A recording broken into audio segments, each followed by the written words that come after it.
बालिका से बलात्कार किया गया है। छत पर खेलने के दौरान पड़ोसी ने इस वारदात को अंजाम दिया है और किसी को बताने पर जान से मारने की धमकी दी है। 4-5 दिन तक बालिका चुपचाप रोती रही। परिजनों ने जब पूछताछ की तो इस पूरे मामले का खुलासा हुआ। आरोपी के खिलाफ नामजद केस दर्ज किया गया है।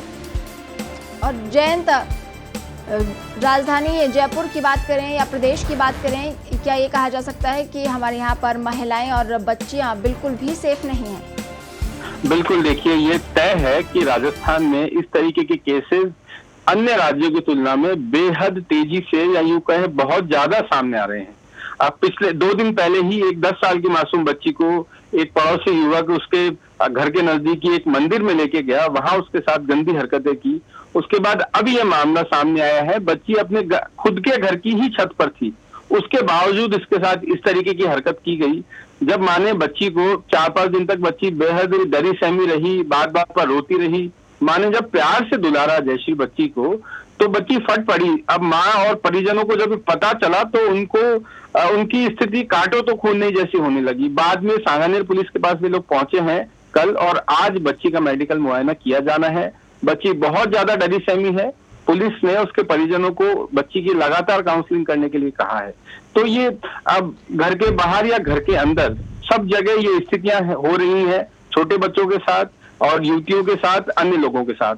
तो पूरे एक तरह से ये घटनाक्रम है। परिजनों को भी इसमें समझने की जरूरत है और पुलिस लगातार अनुसंधान कर रही है, आरोपियों के खिलाफ लगातार कार्रवाई कर रही है। जैसे जी जयंत, लगातार जो अपराधी हैं उनका दुस्साहस बढ़ता जा रहा है।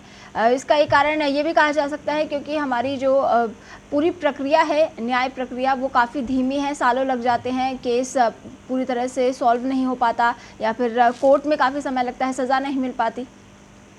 बिल्कुल, देखिए, सब कुछ जो है कोर्ट की जो पूरी प्रोसीडिंग रहती है, किसी भी केस में अगर माने तो जो पुलिस की केस डायरीज रहती हैं, पुलिस की जो पूरी प्रक्रिया रहती है या पुलिस की जो जांच रहती है, उस पर डिपेंड करती है। तो पिछले कुछ सालों से या पिछले कुछ महीनों से अगर बात की जाए तो जो पॉक्सो के जो केसेस रहते हैं छोटे बच्चों के साथ या 18 साल की उम्र के कम युवक युवतियों के साथ जो केसेस रहते हैं, उनमें पुलिस सख्त कार्रवाई करती है और सख्त चार्जशीट दायर करती है। और यही कारण है कि अब कम समय में भी आरोपियों को सलाखों के पीछे तक पहुंचाया जाता है और यहाँ तक कि कई केसेस में तो उनको फांसी तक की सजा दी गई है। तो न्याय प्रक्रिया अपने तरीके से काम कर रही है, पुलिस की जिम्मेदारियां ज्यादा बढ़ी है और इस तरीके के केसेस को केस ऑफिसर स्कीम में भी पुलिस मुख्यालय देने लगा है। चंद शब्दों में बताना चाहूंगा कि केस ऑफिसर स्कीम में जो एक इंस्पेक्टर स्तर का अधिकारी अपने उक्त समय में सिर्फ एक केस की जांच करता है, उसको और कोई केस नहीं दिया जाता है, ताकि जिस केस की या जिस पॉक्सो केस की वो जांच कर रहा है उसमें जल्द से जल्द कार्रवाई की जा सके और आरोपी को जल्द से जल्द सलाखों के पीछे धकेला जा सके। जी जयंत, इस तमाम जानकारी के लिए आपका बहुत बहुत धन्यवाद।